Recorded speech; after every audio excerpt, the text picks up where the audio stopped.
یو حدیث کې راځي نبی علیہ السلام فرمایل 4 من کن فیه، سلور علامتونه کو د دین یو هم چا کې موجود شو، کان منافقا خالصا، دا خالص عملی منافق ته، حدیث موجود دی، عملی منافق ته خالص.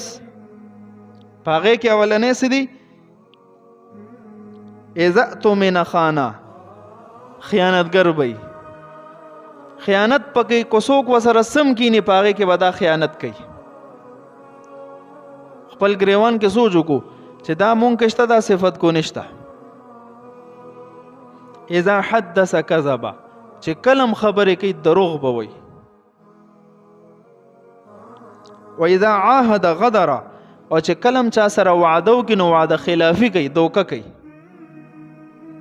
و اذا خاصم فجر، او چې کلم چا سره په جنگ شي په بحث شي نو کنځلې به کوي.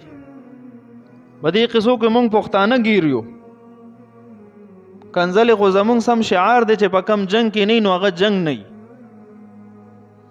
نو دا صفتونه بد صفتونه په مونږ کې شته، درسو پورې په مونږ د دې اقرار کوو چې په مونږ کې شته.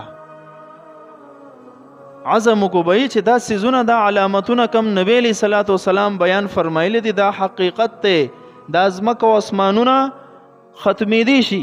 د نبی علیہ الصلوۃ والسلام په یو خبره کې د شک گنجائش، د دروغ گنجائش نشي راتلی.